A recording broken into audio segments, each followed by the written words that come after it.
Hello everyone, welcome back to Psycho Professor. आज के इस वीडियो में अरे अरे अरे अरे क्या हो गया? एनर्जी लाओ, energy. Hello everyone, welcome back to Psycho Professor. अरे इतना एनर्जी नहीं चाहिए, क्यों? तोता भी तो एनर्जी देता है। अच्छा, आपको एक कहानी बताते हैं। हमारे एक दूर के अंकल थे जो अभी पड़ोस में रहते हैं। पहले वो रहते थे कनाडा में। कनाडा में उनके पास था एक तोता, और वो जो तोता था वहां पे कनाडा में अंग्रेजी बोला करता था। फिर क्या हुआ? फिर ये तोता आया हमारे प्यारे भारत में, और भारत में आने के बाद अब ये जो तोता है ये हिंदी बोलता है। तो चलिए, तोता को जो है भारत घुमाते हैं और स्टार्ट करने वाले हैं। आज हम बात करने वाले हैं मनोविज्ञान का आविर्भाव का एक ऐसा टॉपिक, एक ऐसा पॉइंट जो हर किसी को, अरे यहाँ इमरजेंस ऑफ क्या हो गया है, ये तो साइकोलॉजी होना चाहिए, है ना? ओके, तो आज हम बात करने वाले हैं हमारा जो जून जून 2023 में जो पेपर हुआ था उसके बारे में। तो ये देखिए, ये है वो सवाल आपकी स्क्रीन में जो आपको पूछा गया है आपके यूनिट नंबर 1 से, इमरजेंस ऑफ साइकोलॉजी से। आपका एक सवाल जिसका संबंध किससे था? जिसका संबंध था भगवत गीता से। ठीक है, भगवत गीता से इसका संबंध था, और ये क्वेश्चन कई लोगों का सही हुआ होगा और कई लोगों का गलत हुआ होगा। ठीक है, ये टोटली ये बात आ जाती है यहाँ पे किस पे? आपकी किस्मत के ऊपर कि जो लोग ये टॉपिक पढ़ के गए थे। अब यहाँ पे देखिए, यहाँ पे आपके पास भगवत गीता के अंदर कितने अध्याय हैं? 18 अध्याय हैं। ठीक है, तो इसमें से मेजोरिटी ऑफ पीपल जो लोग होंगे उनको तो मालूम नहीं होगा कि इसके अंदर कितने अध्याय हैं। 18 अध्याय है। ठीक है ना? तो आधा गेम तो है, देखिए वहीं पे खत्म हो गया कि उनको मालूम ही नहीं है, तो जस्ट उनको इन चारों में से किसी एक पे मार्क करना है, और अगर वो इत्तेफाक से सही हो गया तो उनके लिए वहां पे 2 नंबर मिल जाएंगे, +2 हो जाएगा। ठीक है, फिर इनमें से होगा कुछ लोगों को जो है मालूम है कि इसमें 18 अध्याय हैं और इतने इतने श्लोक होते हैं। ठीक है, तो उनका चांसेस ये है, उन्हीं लोगों का चांसेस ये है कि यहाँ पे शायद उसको भी ये सही से मार्क कर पाए।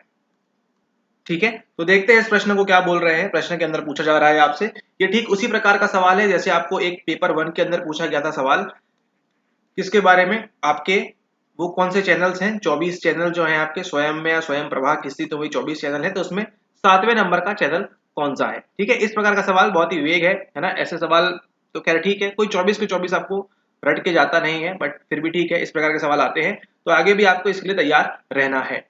और तैयार रहने से याद आया क्या कि हमने 26 जुलाई से स्टार्ट कर रहे हैं एक कोर्स आपके यूजीसी नेट दिसंबर 2023 की प्रिपरेशन के लिए।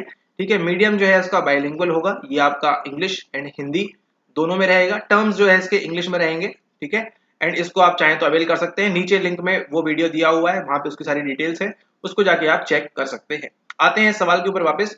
The Bhagavad Gita has 18 chapters, अध्याय named after some form of yoga, which is not the correct अध्याय आउट ऑफ द फॉलोइंग।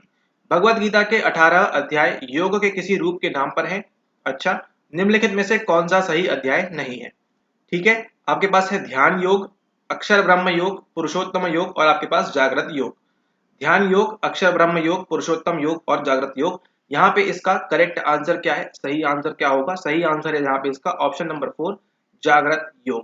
ठीक है, टोटल 18 चैप्टर्स, टोटल 18 अध्याय हैं इसके अंदर, 18 अध्याय हैं, और उसमें से एक है आपका जागृत योग जो कि इसका सही आंसर है। ठीक है, तो यही आपके फाइनल आंसर की के अंदर भी यही उत्तर दिया हुआ है, ऑप्शन नंबर 4, जागृत योगा। अब यहाँ पे देखिए थोड़ा सा, अगर आप जो है यहाँ पे सोच पाते कि आप यूनिट 1 के अंदर देखिए, आप ये तो पढ़ के नहीं गए होंगे मोस्टली, है ना? कुछ महानुभाव होंगे 99.9% से जो बच जाते हैं, जो ये क्लेम करेंगे, बोलेंगे कि ये तो हमने पढ़ के गए थे। ठीक है, उनकी बात नहीं कर रहे हैं, बट मोस्टली यहाँ पे देखिए आपके पास, आपको ये मालूम है भगवत गीता में कितने अध्याय हैं, इनसे कोई संबंध नहीं, लेकिन आपको ये मालूम है 4 स्टेट्स, 4 आपको अवस्थाओं के बारे में मालूम था। ठीक है, कौन कौन सी अवस्थाएं हैं आपके पास? आपके पास है तुरीय अवस्था, प्रज्ञा अवस्था, फिर आपकी यहाँ पे स्वप्न अवस्था, और अंत में जो है वो है आपका जागृत अवस्था। प्रश्न देखिए कहां से उठा के उन्होंने कहां से पूछा है आपसे प्रश्न। ठीक है, जागृत अवस्था है आपके पास, जो आपकी अवेकनिंग, जो आप जागे रहते हैं अपने ईगो के बारे में आपको मालूम रहता है। उसके बाद स्वप्न अवस्था है, प्रज्ञा अवस्था है, तुरीय अवस्था है। तो पूछा उन्होंने यहाँ से जागृत अवस्था से ही आपका आंसर, देखिए आपका यहाँ पे जागृत योग ही होना चाहिए। ठीक है, एग्जाम टाइम में कई लोगों को याद नहीं आएगा, लेकिन जो लोग ये पढ़ के गए होंगे, जो लोग ने रिवाइज किया है ना, उन्होंने जैसे उनको ये वाला आंसर बड़ी आसानी से तो नहीं, बट हाँ फिर भी थोड़ा सा वो दिमाग लगाएंगे तो उनको ये बन जाएगा। ठीक है, तो ये आपकी 4 चेतना की अवस्थाएं हैं, तुरीय अवस्था, प्रज्ञा अवस्था, स्वप्न अवस्था, जागृत अवस्था। ठीक है, तो जो नॉलेज आपको नहीं है लेकिन जो आपके पास है उसको अगर आप थोड़ा सा अप्लाई करना सीखें तो आपको ये आंसर सही निकल जाएगा। एंड ऑप्शन नंबर 4 जागृत योग यहाँ पे सही हो जाता है। जागृत योग नहीं है, यहाँ पे जागृत अवस्था है। ठीक है, तो अगली बार क्या करिएगा, अगली बार जाइएगा और 18 के 18 चीजों को ये याद कर लीजिएगा और ये सवाल 99.9% जो है आपका रिपीट नहीं होगा। ठीक है, ये रिपीट नहीं होगा, हो सकता है रिपीट होके पूछ सकते हैं आपसे 11वें अध्याय का नाम बताइए या फिर कुछ अन्य प्रकार से। ठीक है, लेकिन आप ट्राई करिएगा। अब आपके जो सिलेबस में वैसे ही इतना लंबा सिलेबस है, उसमें थोड़ी सी चीजें और बढ़ गई है आपके पास यहाँ पे। ठीक है, एक आप जो है जागृत योग, सॉरी आपके जो 18 चैप्टर्स हैं इनके बारे में भी आप पढ़ेंगे, कुछ ना कुछ इनसे संबंधित इसके अंदर क्या है क्या नहीं है, हो सकता है आपसे पूछ ले। जिस प्रकार से 1920 में 1920 में की बात नहीं है, यहाँ पे बिहेवियरिज्म की बात नहीं कर रहे हैं, यहाँ पे बात कर रहे हैं आपके ईयर 1920 में। जैसे आपका डोमिनेंस था किसका, आपके सूफीवाद का, है ना। सूफीवाद से वो नफ्स और वो सब डिटेल सवाल पूछ रहे थे। अब वो कहाँ पे आ गए हैं, अब वो भगवत गीता पे आ गए हैं। जिस प्रकार से आपका सिलेबस भी है अब और डायनेमिक होता जा रहा है और चेंजेस इसके अंदर आते जा रहे हैं, तो आपको अपनी बुक्स से, किताबों से उठ के भी आपको अन्य चीजों को भी पढ़ना होगा। ठीक है, अब इस एग्जाम के अंदर कुछ भी ऐसा नहीं है कि लिमिटेड है कि आपने ये 8 किताबें पढ़ ली, 10 किताबें पढ़ ली तो आपसे ये बन जाएगा, है ना। स्टिल आपको चीजें और एक्सप्लोर करनी होंगी और इसके बारे में पढ़ना होगा। ठीक है, तो ये देखा हमने पहला प्रश्न, जागृत योग इसका सही उत्तर है। चलिए अब देखिए यहाँ पे अगला सवाल, question number 2, as indicated by reflexes a newborn baby response to touch around the area of. प्रतिवर्त द्वारा जिस रूपों में निरूपित है, कोई नवजात बच्चा निम्नलिखित किस क्षेत्र के आसपास स्पर्श करने पर अनुक्रिया देता है। मतलब एक छोटा सा यहाँ पे बच्चा है ना, वो कब रिस्पॉन्स देगा, जब हम उसको कहाँ पे टच करेंगे। लेक्चर के अंदर बताया था ये, इसके लिए भी आपको डीप में स्टडी करनी होगी। ठीक है, अदरवाइज एक दिन में आपको ये बनेगा नहीं। ठीक है, यहाँ पे ऑप्शन है आपके पास head, neck and mouth, belly, foot and neck, mouth, calf and head, mouth and foot and palm. ठीक है, यहाँ पे इसका सही उत्तर क्या होगा आपका, देखिए डी ना। जब आप मुख पे और फुट पे जब आप हाथ देते हैं तो वो क्या है, रिफ्लेक्स आपको जो करता है, रिस्पॉन्ड करता है बेबी। ठीक है, जैसे ही आप जो है पैर की उंगलियों को छूते हैं, पैर की उंगली वो इस तरफ से अंदर मोड़ लेता है या बाहर कर लेता है। ठीक है, उसी प्रकार से पाम देखिए, हाथ की जो हथेली होती है उस पर जब आप छोटे बच्चे को टच करेंगे तो क्या करता है, जो उंगलियां है इस प्रकार से वो फोल्ड कर लेता है। ठीक है, इसको आप ध्यान रखें। Mouth and foot and palm इसका सही उत्तर है, मुख एवं पैर पर एवं हथेली पर। सो ऑप्शन नंबर 4 अगेन यहाँ पे राइट आंसर होता है, डी एंड ई ओनली। ठीक है, डी एंड ई इसका सही उत्तर है आपकी एनटीए आंसर की के हिसाब से भी। ठीक है, तो इसका आंसर है mouth and foot and palm. ठीक है, इसको आप ध्यान रखेंगे जब भी ये क्या मिलेंगे आपको, रिफ्लेक्सेस मिलेंगे। ठीक है, इस प्रकार से ये थोड़ा सा डिफिकल्ट सवाल नहीं कहेंगे इसको, लेकिन जो पढ़ के गया होगा उसके लिए आसान है। अदरवाइज आपको ये सवाल इस टाइप से पहली बार आपको देखने मिला, जब ऐसे रिफ्लेक्सेस के बारे में कहाँ पे छुएंगे तो कैसा होगा, वहां पे आपसे पूछ रहे हैं। ठीक है, तो इसका आंसर क्या है, option number 4 D and E only. चलिए अब देखिए यहाँ पे अगला सवाल, नेक्स्ट क्वेश्चन यहाँ पे क्या बोल रहे हैं, simple skills develop in infants separately and independently and later develop into more complex skills. पहले जो बच्चा है आसान चीजें सीखता है, उसके बाद कॉम्प्लेक्स स्किल सीखता है। Which governing principle of growth is applied here, है ना। ग्रोथ का यहाँ पे कौन सा प्रिंसिपल अप्लाई हुआ है आपका, proximodistal principle, cephalocaudal principle, principle of hierarchical integration या फिर principle of independence of the system. यहाँ पे देखिए समपदराभिमुख सिद्धांत, सिरोपदाभिमुख सिद्धांत, सोपानिक एकीकरण का सिद्धांत या फिर प्रणालियों व्यवस्था से स्वतंत्रता का सिद्धांत। यहाँ पे इसका करेक्ट आंसर क्या है आपका, option number C principle of hierarchical integration. यहाँ पे क्या होता है, आपकी बॉडी जो है सीएनएस से पीएनएस की ओर जाती है, ये जो ग्रोथ होता है आपकी इस प्रकार से होती है। सेफलोकॉर्डल में क्या होता है, आप सिर देखिए, जब छोटा बच्चा रहता है तो उसका सिर देखिए इतना बड़ा रहता है एंड शरीर जो है छोटा छोटा रहता है। ठीक है, उसके बाद क्या होता है, ग्रोथ बढ़ती है, सर सामान्य होता है और बाकी के जो अंग है धीरे धीरे फिर वो बड़ा होना स्टार्ट हो जाते हैं। ठीक है, तो समपदाभिमुख सिद्धांत देख लिया क्या होता है, सिरोपदाभिमुख देख लिया क्या होता है, प्रॉक्सिमो डिस्टल एंड सेफलोकॉर्डल। उसके बाद अगला जो आता है आपके पास principles of hierarchical integration, simple उसकी डेफिनेशन यही है जो यहाँ पे दिया हुआ है, यही होता है आपका principal of hierarchical integration. Simple skills in develops in infant separately and independently, और उसके बाद में जाके क्या होती है, जटिल कौशलों में वो कॉम्प्लेक्स स्किल्स में वो डेवलप होती है। उसके बाद आपके पास आता है principal of independence of the system. ठीक है, जो कि इसका आंसर नहीं है। आंसर क्या है इसमें आपका, ऑप्शन नंबर 3 सोपानिक एकीकरण का सिद्धांत, प्रिंसिपल ऑफ हायरार्कियल इंटीग्रेशन। ठीक है, अब चलते हैं हम अगले सवाल के ऊपर। अगला सवाल देखिए, इमोशन से, आपके संवेग से, आपके unit number 7, correctly arrange the components of emotion as explained in two factor theory of Schachter and Singer. Last year क्या किया था, आपको मार्च में सारी थ्योरीज दी थी और यहाँ पे उनको आपको मैच करने के लिए दिया गया था, लेकिन पेपर इस बार उन्होंने अच्छा बनाया है ना, थोड़ा सा और इम्प्रूव कर रहे हैं वो, ताकि आप जो है फैक्ट की चीजों को याद करके रट के जो आप जा रहे थे वो करना है, उसमें बिल्कुल मनाही नहीं, करना पड़ेगा वो। लेकिन उसके साथ साथ आपकी जो थिंकिंग है, आपके जो चिंतन है ना, वो भी किस प्रकार की होनी चाहिए, आपकी डाइवर्जेंट और क्रिएटिव की तौर पर जा रहे हैं, ठीक है। आप कितना वहां पे एनालिटिकल थिंकिंग कर पाते हैं, कितना वहां पे विश्लेषणात्मक आप सोच पाते हैं या नहीं, ठीक है। अगर आप सोचें कि आप इनको केवल रट के चले जाएंगे तो ये इससे आपका काम बनेगा नहीं। आप जो है अटेम्प्ट टू अटेम्प्ट दिसंबर जून जुलाई ये सब आपके जीवन में होता रहेगा, ठीक है। आपको चिंतन बढ़ाना होगा, चीजों को सीखना होगा, पढ़ना होगा, और जो है बाकी आपको मालूम ही है, ठीक है। और हाँ, एक चीज और, चैनल को सब्सक्राइब भी करना होगा, ठीक है। थोड़ी बहुत तो मदद चैनल सब्सक्राइब करते ही आपकी हो जाएगी आपके चिंतन में। चलिए, correctly arrange the components of emotion as explained in two factor theory of Schachter and Singer. Schachter and Singer ने 1972 में आपको देखिए एक एक्सपेरिमेंट किया था आपका angry man and happy man वाला। उसमें क्या किया था, वहां पे उन्होंने दिया था वो जो सब्जेक्ट थे, प्रयोग थे, उनको एपिनफ्राइन नॉन एपिनफ्राइन का डोज, एंड देन उसके बाद देखा था कि उनमें क्या परिवर्तन आता है। शेक्टर, अरे स्केक्टर, ये कौन है, स्केक्टर, स्केक्टर नहीं शाक्टर और सिंगर के द्विकारक सिद्धांत 1962 में यथावर्णित संवेगों के घटकों को ठीक से व्यवस्थित कीजिए। सॉरी, यहाँ पे 72 नहीं, ठीक है, एक्ट की नहीं, यहाँ 62 की बात है, सॉरी 62 है यहाँ पे, ठीक है। 62 में क्या किया था, एंग्री मैन हैप्पी मैन किया था, बताया था लेक्चर के अंदर 62। तो यहाँ पे stimulus cognitive appraisal of arousal, general physiological arousal या फिर सब्जेक्टिव एक्सपीरियंस ऑफ इमोशन। सबसे पहले क्या मिलना चाहिए हमको, सबसे पहले मिलना चाहिए उद्दीपन, ठीक है। सबसे पहले क्या देखेंगे, स्टिमुलस देखेंगे। स्टिमुलस देखने के बाद क्या होगा, जनरल फिजियोलॉजिकल अराउजल, ठीक है। ए के बाद आपका ऑप्शन नंबर सी, फिर आएगा क्या, उसके बाद आपका कॉग्निटिव अप्रेजल करेंगे आप, ठीक है, उसका उद्दोलन उद्दोलन उद्दोलन का संज्ञानात्मक मूल्यांकन, एंड देन उसके बाद आपका option number D subjective experience of emotion. उसके बाद आपको संवेग की अनुभव होगी, संवेग का व्यक्तिनिष्ठ अनुभव उसके बाद होगा। तो ऑप्शन नंबर ए पहले आता है, फिर ऑप्शन नंबर सी बाद में आता है, उसके बाद ऑप्शन नंबर बी आता है, और फिर ऑप्शन नंबर डी आता है। चलिए देखते हैं किस किसने इसका सही उत्तर दिया है। भैया केबीसी हो रहा है क्या? चलिए चलते हैं हम अगले सवाल के ऊपर। अब देखिए बहुत ही बढ़िया सवाल इस पेपर का, ठीक है। ये जो है आपके चिंतन को पूरा बता देता है कि आपको कितनी चीजों की समझ है। अगर आपने सही किया है तो खैर ठीक है, जाने दीजिए। यहाँ पे पढ़ते हैं सवाल को। When a lighting flashes nearby, we wince and start to prepare ourselves for the thunder to follow. This response to impending thunder is known as, बड़ा ही आसान सवाल है, बट इसको अच्छे से अगर आप पढ़ें और अप्लाई करें तो, जब तड़ित की चमक पास में दिखाई पड़ती है तो हम चौंक जाते हैं, ठीक है। जब तड़ित की चमक पास में दिखाई पड़ती है तो हम चौंक जाते हैं और स्वयं को भावी गर्जन के लिए सतर्क करने लगते हैं। आशंकित खतरे की प्रति यह अनुक्रिया कहलाती है।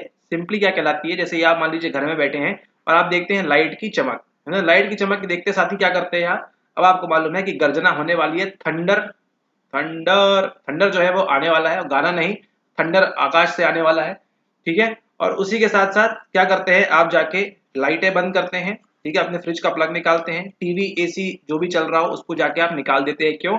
ताकि सीधे बिजली आपके घर में ना गिर जाए, जैसे कई लोगों के यहाँ गिरी है इस पेपर को देखिए, है ना। तो ऐसी गर्जना से बचने के लिए आपको ध्यान देना है। यहाँ पे सही उत्तर क्या है, अनकंडीशन स्टिमुलस तो ये हो ही नहीं सकता, यहाँ पे उद्दीपक की बात ही नहीं है, ये अनकंडीशन रिस्पॉन्स भी नहीं है। क्या है, सिंपली ये आपका कंडीशन रिस्पॉन्स है, अनुकूलित अनुक्रिया है आपकी ये, ठीक है। ऑप्शन नंबर 4 कंडीशन रिस्पॉन्स इसका सही उत्तर है, अनुकूलित अनुक्रिया इसका सही उत्तर है, ठीक है। क्योंकि देखिए जब आप बचपन में पहली बार होंगे तो क्या हुआ होगा, आपकी जब बिजली कड़की होगी, ठीक है, तो वहां पे क्या आपको मिला, कंडीशन रिस्पॉन्स, सॉरी स्टिमुलस आपको मिला वहां पे। अनुकूलित उद्दीपन क्या था, बचपन में पहली बार जब आपने देखा कि लाइटिंग चमकी, आप पार्क में कहीं खेल रहे थे, आपने देखा कि लाइटिंग जो है आकाश से कोई फोटो खींच रहा है आपकी, उसके बाद आपने क्या सुनी, अगली सुनी आपने गर्जना, और फिर आप जो है अपनी साइकिल छोड़ के भागे पेड़ के नीचे, ठीक है। तो वैसा कुछ ना हो, मतलब ऐसा कुछ होता था, तो होते होते होते आज क्या है, आज आप एक वयस्क हो चुके हैं, इतने बड़े हो चुके हैं। अब जो लाइटिंग गरजती है तो आप बाहर पेड़ के नीचे भागने के बजाय क्या करते हैं, आप जो घर के अपने कूलर पंखा जो भी है, टीवी एसी, उन सबके प्लग निकालते हैं ताकि उनमें सर्किट शॉर्ट सर्किट होने से वो सब चीजें बच जाए। तो ये सिंपली क्या है, ये आपका कंडीशन रिस्पॉन्स है। जैसे ही लाइटिंग चमकी, पेड़ के नीचे भागो, और अब लाइटिंग चमक रही है तो क्या कर रहे हैं आप, अप्लायंसेस वहां पे बंद कर रहे हैं। अनुकूलित अनुक्रिया इसका सही उत्तर है, ऑप्शन नंबर 4 कंडीशन रिस्पॉन्स इसका सही उत्तर है, ठीक है। ये रहा आपका करेक्ट आंसर, ऑप्शन नंबर 4 अनुकूलित अनुक्रिया। अब चलते हैं अगले सवाल की ओर। चलिए आखिरी सवाल इस वीडियो के लिए, और ये इस वीडियो का पार्ट 1 है, तो अगर अभी तक आपने सब्सक्राइब नहीं किया सब्सक्राइब कर लीजिए अगले पार्ट 2 को देखने के लिए। इसकी प्लेलिस्ट बनेगी, वहां से जाके अभी आप इन लेक्चर्स को एक्सेस कर सकते हैं। Late adulthood often involves a gradual withdrawal from the world on physical, psychological and social levels, which theory supports this. उत्तर प्रौढ़ावस्था में प्रायः भौतिक, मनोवैज्ञानिक एवं सामाजिक स्तरों पर जगत से क्रमिक निर्वर्तन सन्निहित होता है। कौन सा सिद्धांत इसका समर्थन करता है? ये आपको बताया था, disengagement theory, activity theory, continuity theory या फिर सेलेक्टिव आइसोलेशन थ्योरी। बिलगन सिद्धांत, गतिविधि सिद्धांत, निरंतरता सिद्धांत या फिर आपका चयनात्मक अलगाव सिद्धांत। तो यहाँ पे देखिए एक चीज है इसमें ऑड वन आउट कि आपने disengagement theory, activity theory, continuity theory, ये तीनों चीजें एक ही है ना? ये तीनों चीजें एक ही बात कर रही हैं। चयनात्मक अलगाव सिद्धांत, इस प्रकार से कोई चीज नहीं होती है। सेलेक्टिव आइसोलेशन कुछ थ्योरी नहीं है ऐसी, ठीक है, जो आप चयनात्मक अलगाव करेंगे यहाँ पे। अब यहाँ पे देखिए बात किसकी कर रहे हैं, बात कर रहे हैं यहाँ पे आपकी एडल्टहुड की। और एडल्टहुड भी कौन सा आपका लेट वाला है, ठीक है, जब आप 50 साल 40-50 साल के आसपास हो जाते हैं, ठीक है, तब की बात हो रही है यहाँ पे। तो यहाँ पे देखिए डिसएंगेजमेंट थ्योरी, बिलगन सिद्धांत, एक्टिविटी थ्योरी, गतिविधि सिद्धांत या कंटिन्यूटी थ्योरी, आपका जो निरंतरता सिद्धांत है, ये तीनों का संबंध किससे है? ये तीनों एक ही चीज क्यों है? क्योंकि ये क्या बताती है कि जो लोग हैं, जैसे आप और हम हैं, इस उम्र में जाके हम किस प्रकार से क्या करेंगे, हमारा डेवलपमेंट होगा, किस प्रकार से हम विकास करते हैं, इस बारे में ये थ्योरीज जो है स्टडी करती हैं। किसके अंतर्गत आती है? ये आती है आपकी साइको सोशल थ्योरीज के अंदर। साइको सोशल थ्योरीज के अंदर डिसएंगेजमेंट थ्योरी, एक्टिविटी थ्योरी और आपकी निरंतरता का सिद्धांत आता है, ठीक है। यहाँ पे इसका उत्तर क्या है? इसका उत्तर सिंपली यहाँ पे दिख रहा है आपको, ऑप्शन नंबर 1 बिलगन सिद्धांत की बात हो रही है। डिसएंगेजमेंट, आपको ये मालूम है ना एंगेजमेंट क्या होती है? यहाँ पे एक पुरुष है, यहाँ पे एक महिला है, इन दोनों का क्या हो गया? यहाँ पे एंगेजमेंट हो गया, ठीक है। अब क्या होगी? भविष्य में इसकी शादी होगी। लेकिन यहाँ पे क्या हो रहा है? डिस जहां लग गया वहां क्या है? वहां पे बिछड़न आ गया, गाना बजेगा तू बिछड़न, ठीक है। और यहाँ पे क्या करेंगे? ये अलग अलग हो जाएंगे। यहाँ पे देखिए क्या हो रहा है, लेट विड्रॉल के अंदर, सॉरी लेट एडल्टहुड के अंदर क्या हो रहा है? Gradual withdrawal from world on physical, भौतिक रूप से लोग जो है अलग होना चाहेंगे, जो बूढ़े लोग हो जाते हैं, मानसिक तौर पे भी और सोशल तौर पे भी, ठीक है। तो यहाँ पे इसी की बात कर रहे हैं। ये डिसएंगेजमेंट थ्योरी है, यही बताती है कि आप जो है उत्तर प्रौढ़ावस्था में प्रायः भौतिक, मनोवैज्ञानिक और सामाजिक स्तरों पर जगत से क्रमिक निर्वर्तन आपका होने लगता है, ठीक है। तो ऑप्शन नंबर 1 इसका सही आंसर है, बिलगन सिद्धांत, डिसएंगेजमेंट थ्योरी। अब यहाँ पे देखिए एक्टिविटी थ्योरी आपको पहले बताया हुआ है। एक्टिविटी थ्योरी के अंदर क्या होता है? आप यहाँ पे कार्य करते रहते हैं। कई बार आपने देखा होगा बूढ़े लोग जो होते हैं पार्क में जाते हैं, वहां पे खेलते कूदते हैं, मतलब वो हंसते हैं, अपना लोगों से मिलते हैं। उसी प्रकार से आपने देखा होगा बूढ़े लोग जो है कहीं पे मंदिर में या किसी एनजीओ में या कहीं पे और किसी सोशल वर्क में क्या करते हैं? खुद को एंगेज रखते हैं, ठीक है। इससे क्या होता है? जो बुढ़ापा भी है वो देर से आता है, ठीक है।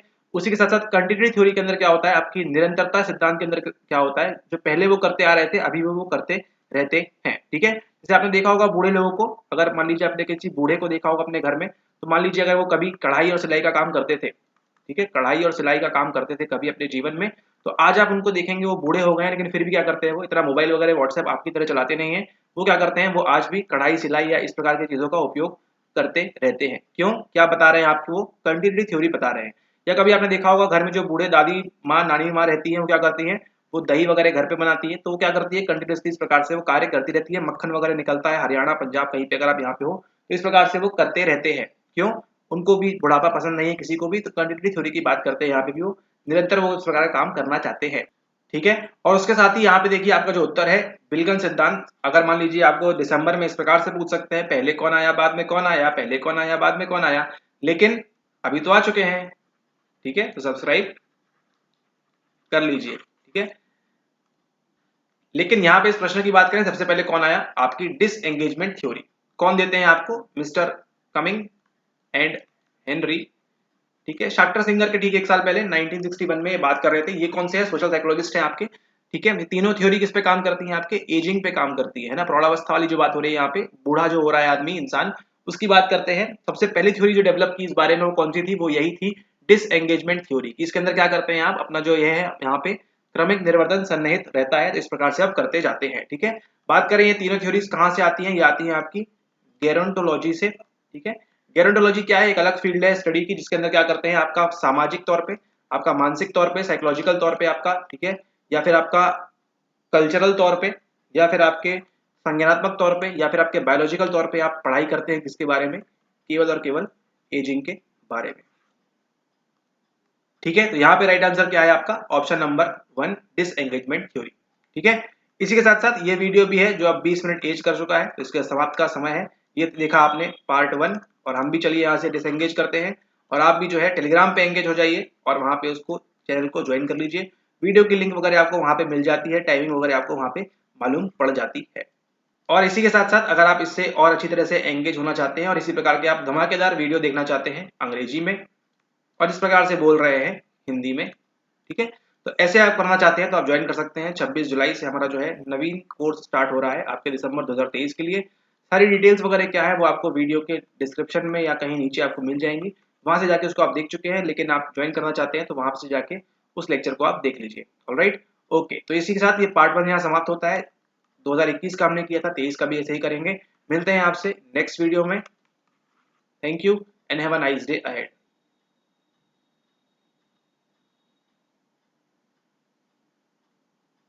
अरे तोता को हरी मिर्ची खिलाओ भाई।